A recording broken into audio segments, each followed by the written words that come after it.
નમસ્કાર દોસ્તો, સુપરફાસ્ટ તાજા સમાચારમાં તમારું સ્વાગત છે। દેશ, દુનિયા અને ગુજરાતના તાજા, મોટા અને સૌથી મહત્વપૂર્ણ સમાચાર જાણીએ તે પહેલા તમે ચેનલમાં નવા હોય તો ચેનલને જરૂરથી સબસ્ક્રાઇબ કરીને વિડીયોને લાઇક કરી દેજો। સૌથી પહેલા દોસ્તો આપણે વાત કરીએ તો પીએમ મોદીએ કોંગ્રેસ ઉપર કર્યા આકરા પ્રહારો। પીએમ મોદીએ હરિયાણાના રેવાડીની મુલાકાત દરમિયાન કોંગ્રેસ ઉપર આકરા પ્રહારો કર્યા હતા। તો પીએમ મોદીએ કહ્યું કે એક પરિવારના મોહમાં ફસાયેલી કોંગ્રેસ આજે તેના ઇતિહાસમાં સૌથી કપરા તબક્કામાંથી પસાર થઈ રહી છે। તો આ સિવાય તેમણે કહ્યું કે તેમના નેતાઓને તેમના સ્ટાર્ટઅપ્સને સાંભળવા માટે સક્ષમ નથી, તો આ લોકો દેશને સાંભળવાના સપના જોઈ રહ્યા છે। તો કોંગ્રેસના નેતાઓ એક પછી એક પાર્ટી છોડી રહ્યા છે। તો આજે સ્થિતિ એવી છે કે કોંગ્રેસ પાસે પોતાના કાર્યકરો પણ બચ્યા નથી। બીજા સૌથી મોટા સમાચાર સામે આવ્યા। દેશની સેનાની તાકાતમાં થશે વધારો। દેશની સેના માટે સારા સમાચાર સામે આવ્યા। તો રક્ષા મંત્રાલય દ્વારા નૌકાદળ માટે 9 મેરીટાઈમ સર્વેલન્સ એરક્રાફ્ટ અને ભારતીય કોસ્ટગાર્ડ માટે 6 મેરીટાઈમ પેટ્રોલ એરક્રાફ્ટની મંજૂરી આપી દેવાઈ છે। ત્યારે મંત્રાલય દ્વારા 15 maritime petrol plane made in India C-295 transport aircraft ઉપર બનાવવાની મંજૂરી આપી છે। તો આ પ્રોજેક્ટ અંતર્ગત અંદાજિત કિંમત 29,000 કરોડ રૂપિયાનો છે। આગળના બીજા સૌથી મોટા સમાચાર સામે આવ્યા। હરણી હોનારત બાદ શાળાના પ્રવાસમાં થયો ઘટાડો। વડોદરામાં બનેલી હરણી દુર્ઘટના બાદ અમદાવાદ જિલ્લા શિક્ષણાધિકારીએ પ્રવાસ લઈ જવાના 27 નિયમો કડક કર્યા છે। જે બાદ અમદાવાદની શહેરી શાળામાં 50% અને ગ્રામ્ય શાળામાં 80% પ્રવાસ આયોજનમાં ઘટાડો થયો છે। તો વિદ્યાર્થીઓને પ્રવાસ લઈ જવા માટે 15 સપ્ટેમ્બર 2023 થી 18 જાન્યુઆરી 2024 સુધી 295 જેટલી અરજીઓ મળી હતી, જ્યારે 18 જાન્યુઆરી આ ઘટના બન્યા બાદ 15 ફેબ્રુઆરી સુધીમાં માત્ર 32 અરજીઓ જ મળી છે। બીજા સૌથી અગત્યના સમાચાર મળ્યા છે। અમદાવાદ એરપોર્ટ ઉપરથી 5.50 કિલોગ્રામ સોનું ઝડપી પાડ્યું। સરદાર વલ્લભભાઈ પટેલ ઇન્ટરનેશનલ એરપોર્ટ ખાતેથી તાજેતરમાં જ રૂપિયા 3.30 કરોડનું અંદાજે 5.50 કિલોગ્રામ સોનું જપ્ત કરાયું છે। તો અવારનવાર એરપોર્ટ ઉપરથી સોનું ઝડપવાની ઘટનાઓ બનતી રહે છે, જાણે અમદાવાદ સોનાના દાણચોરો માટે હબ સમાન બની રહ્યું હોય। ત્યારે છેલ્લા 5 વર્ષમાં અમદાવાદ એરપોર્ટ ઉપરથી 275 કિલોગ્રામ જેટલું સોનું ઝડપાયું છે, જેની કિંમત અંદાજે 1733 કરોડથી પણ વધારે થાય છે। તો વર્ષ 2022-23માં જે 108 કિલોગ્રામથી વધુ સોનું ઝડપાયું હતું।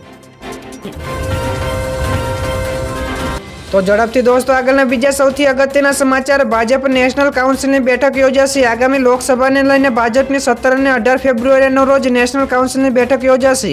તો આ બેઠક દિલ્હી ખાતે ભાજપની રાષ્ટ્રીય કાર્યકારિણી અને રાષ્ટ્રીય પરિષદના અધ્યક્ષ સ્થાને યોજાશે। તો ભાજપના તમામ મોરચાના તેમજ રાષ્ટ્રીય અધ્યક્ષો હાજરી આપશે। તો આ બેઠક 2 દિવસ માટે યોજાનારી છે। તો દોસ્તો આગળના બીજા સૌથી મોટા સમાચાર સામે આવ્યા। કોંગ્રેસના બેંક ખાતાઓ સ્થગિત કરાયા। કોંગ્રેસ કોષાધ્યક્ષ અજય માકેને કહ્યું કે જાણકારી મળી છે કે દેશની મુખ્ય વિપક્ષી પાર્ટીના તમામ બેંક એકાઉન્ટ્સ સ્થગિત કરાયા છે। તો આઈટી વિભાગે 210 કરોડ રૂપિયાની વસૂલી માંગી છે। તો ક્રાઉડ ફંડિંગ મારફતે આવેલા પૈસા સ્થગિત કરાયા છે। ચૂંટણીના 2 અઠવાડિયા પહેલા આ કાર્યવાહી કરાઈ છે। તો લાગે છે કે આ દેશના લોકતંત્રને પણ ફ્રીજ એટલે કે સ્થગિત કરાયું છે। તો પાર્ટીએ લખેલા ચેક બેંકમાં જમા થઈ રહ્યા ન હતા, તપાસ કરતા આવું બહાર આવ્યું છે।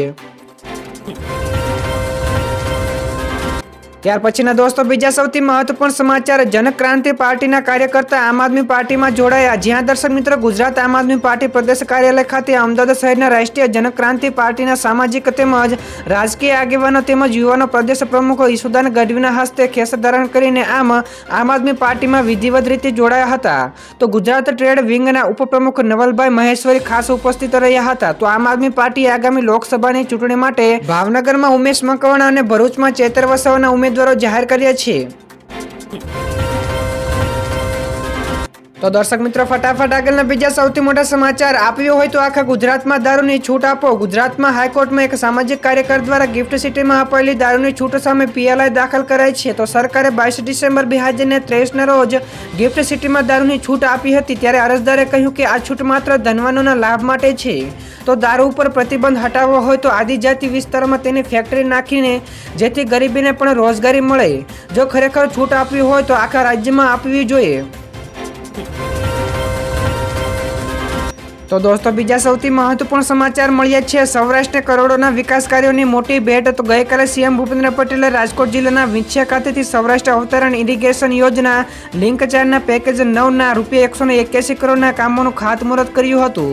તો આ યોજના દ્વારા અંદાજે 73 કિલોમીટર લંબાઈના પાઇપલાઇન નેટવર્કથી 12 તળાવોને જોડવામાં આવશે।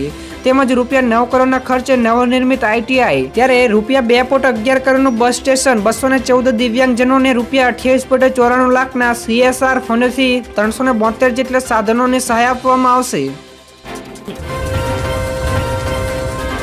તો દર્શક મિત્રો, બીજા સૌથી અગત્યના સમાચાર સામે આવ્યા છે. આ વર્ષે કેરી માટે જોઈ પડશે રાહ. તો કેરી ખાવાના શોખીનોએ આ સિઝનમાં થોડી રાહ જોવી પડશે. તો માવઠું તેમજ અન્ય વાતાવરણીય વિષમતાના કારણે આંબા ઉપરના કોરમાં વિલંબ થયો છે. ત્યારે સામાન્ય રીતે ડિસેમ્બરમાં તે આવતું હોય છે, પરંતુ હજુ મોર ફૂટી રહ્યા છે. તો શિયાળો હોવા છતાં પાકને યોગ્ય જરૂરી ઠંડી મળતી નથી. તો માર્ચને બદલે એપ્રિલમાં કેરીઓ બજારમાં આવે તેવી શક્યતાઓ છે. તો બીજી તરફ જો ચોમાસું વરસાદ વહેલો આવશે તો પાક બગાડશે પણ ખરો.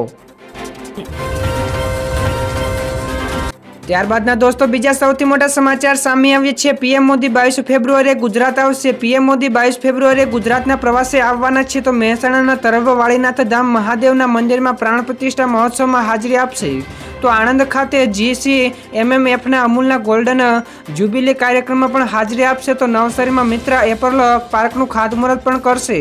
તો સુરતના વિકાસ કાર્યનો લોકાર્પણ ખાતમુહૂર્ત પણ કરશે. તેઓ નવસારીથી કાંકરાપાડા ખાતે બનેલા પ્લાન્ટને દેશને સમર્પિત કરે તેવી શક્યતાઓ છે. તો PMOથી સત્તાવાર માહિતી આવી નથી.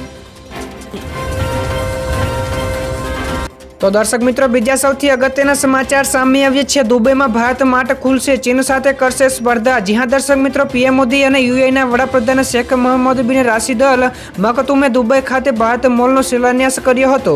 તો આ એક વેર હાઉસિંગ સેવા હશે, જેનો લાભ ભારતીયો હજારો MSME કંપનીઓને મળશે. તો આ પગલાંને લીધે ભારતની નિકાસને પ્રોત્સાહન પણ મળશે.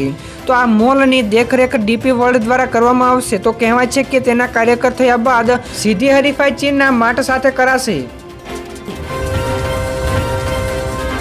તો દોસ્તો, આગળના બીજા સૌથી મોટા સમાચાર સામે આવ્યા છે. હેલિકોપ્ટર દ્વારા ઝડપી ઇમરજન્સી મેડિકલ સેવાઓ મળશે. તો ભારતમાં પ્રથમ વખત હેલિકોપ્ટર દ્વારા ઇમરજન્સી મેડિકલ સેવાઓ પૂરી પાડવાનો પ્રોજેક્ટ ઉત્તરાખંડમાં શરૂ કરવામાં આવી તેવી જાહેરાત કરવામાં આવી છે.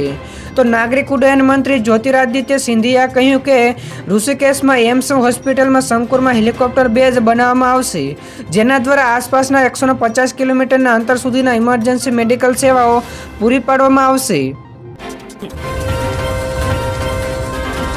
બીજા સૌથી મોટા સમાચાર, હવે લીંબુના ભાવ આસમાને પહોંચ્યા. ગુજરાતમાં 20 કિલો લીંબુના જથ્થાબંધનો ભાવ 1800 રૂપિયાથી 2000 રૂપિયા સુધી પહોંચી ગયો છે. તો આ વર્ષે કમોસમી વરસાદ અને હવામાનમાં થયેલા ફેરફારોના કારણે ઝાડ પરથી લીંબુનો પાક ખરી પડ્યો છે.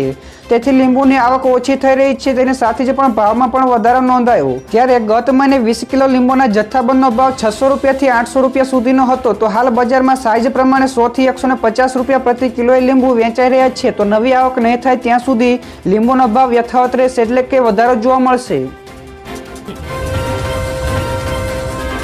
આગળ દોસ્તો, વધુ એક સૌથી મોટા સમાચાર, CM ભૂપેન્દ્ર પટેલે ગઈકાલે 402 કરોડના કામોનું કર્યું ખાતમુહૂર્ત. તો અમદાવાદ જિલ્લાના સાણંદ, બાવળા, વિરમગામ તાલુકાના ગાંધીનગર લોકસભા ક્ષેત્ર અંતર્ગત આવતા નળકાંઠાના 39 જેટલા ગામોને નર્મદાના કમાન્ડ એરિયામાં ભેળવી દેવામાં આવ્યા છે. તો અહીં ખેડૂતોને સિંચાઈનું પાણી મળી રહે તે માટે 1429 કરોડ રૂપિયાના ખર્ચે પ્રોજેક્ટોનું આયોજન સરકારે કર્યું હતું. જે અંતર્ગત ગઈકાલે 402 કરોડ રૂપિયાના પ્રથમ તબક્કાના કામોનું CM ભૂપેન્દ્ર પટેલે ખાતમુહૂર્ત કર્યું હતું. બીજા સૌથી અગત્યના સમાચાર મળ્યા છે. ગુજરાત કોંગ્રેસનું મોટું નિવેદન. તો સરકારને ખાનગી સ્કૂલો વધારવામાં રસ છે. જ્યાં દર્શક મિત્રો, ગુજરાત કોંગ્રેસે ટ્વિટર ઉપર એક છાપાના અહેવાલને શેર કરતા લખ્યું હતું કે ગુજરાતમાં શિક્ષકોની ઘટ થશે તો વિદ્યાર્થીઓને સ્કૂલ છોડી દેશે. તો સરકારી સ્કૂલ છોડશે તો પછી ખાનગી સ્કૂલમાં પ્રવેશ લેશે. તો સરકારને ફક્ત ખાનગી સ્કૂલોમાં વધારવામાં રસ છે. તો લાખો યુવાઓ શિક્ષકોની કાયમી ભરતી માટે આંદોલન કરી રહ્યા છે, પણ સરકાર સાંભળતી નથી. તો અહેવાલના હેડલાઇન છે કે રાજ્યની 1606 જેટલી સરકારી શાળાઓ માત્ર 1 જ શિક્ષકો છે. ત્યારબાદના બીજા સૌથી મોટા સમાચાર સામે આવે છે. ખેડૂતોના વિરોધ વચ્ચે ખડગેની મોટી જાહેરાત. કોંગ્રેસ અધ્યક્ષ મલ્લિકાર્જુન ખડગે છત્તીસગઢમાં ભારત જોડો ન્યાયયાત્રા દરમિયાન કહ્યું કે અમે દેશના ખેડૂતોને MSP આપવા માટે પાકની વ્યાપક ખરીદીની સાથે કાયદાકીય ગેરંટી પણ આપીશું. ત્યારે ટ્વિટર ઉપર રાહુલ ગાંધીએ પણ લખ્યું હતું કે ખેડૂતો માટે આજે ઐતિહાસિક દિવસ છે. તો કોંગ્રેસે સ્વામીનાથન કમિશન મુજબ દરેક ખેડૂતોને પાક ઉપર MSPની કાયદેસરની ગેરંટી આપવાનો નિર્ણય કર્યો છે. તો ન્યાયના માર્ગ ઉપર કોંગ્રેસની આ પહેલી ગેરંટી છે. બીજા સૌથી મહત્વપૂર્ણ સમાચાર મળ્યા છે ભાવનગરની લોકસભા બેઠક ઉપર આમ આદમી પાર્ટીના ઉમેદવાર જાહેર થયા. લોકસભાની ચૂંટણીને લઈને ભાવનગર બેઠક ઉપર આમ આદમી પાર્ટીના ઉમેદવારોની જાહેરાત કરવામાં આવી છે. તો બોટાદના ધારાસભ્ય ઉમેશભાઈ મકવાણા આ બેઠક પરથી લોકસભાની ચૂંટણી લડશે. તો આ પહેલા ભરૂચ બેઠક ઉપર એમએલએ ચેતર વસાવાની ઉમેદવારી પણ જાહેર કરવામાં આવી હતી. ત્યારે મહત્વનું છે કે આમ આદમી પાર્ટી હવે લોકસભાની જોરદાર તૈયારીઓમાં લાગી ગયું છે. ત્યાર પછીના દોસ્તો બીજા સૌથી મોટા સમાચાર મળ્યા છે. ખેડૂતોના આંદોલનને લઈને ખેડૂતોનો હલ્લાબોલ. તો પોલીસે કરી કાર્યવાહી. તો હરિયાણા અને પંજાબના શંભુ બોર્ડર ઉપરના ખેડૂતોનું પ્રદર્શન ચાલુ છે. તો આ દરમિયાન ખેડૂતોએ બોર્ડર ઉપર ફ્લાયઓવરની સુરક્ષા દિવાલો પણ તોડી નાખી હતી. તો ખેડૂતોને કાબુ લેવા માટે પોલીસે વોટર કેનનનો પણ ઉપયોગ કર્યો હતો. તેમજ તેમના ઉપર ટીયર ગેસના સેલ પણ છોડવામાં આવ્યા હતા. તો હાલ ખેડૂતોએ એમએસપીના સહિતની તેમની ઘણી બધી માંગણીઓ સાથે બોર્ડર ઉપર ભેગા થયા છે. તો ઘટના સ્થળે મોટી સંખ્યામાં પોલીસ બંદોબસ્ત પણ ગોઠવી દેવામાં આવ્યો છે.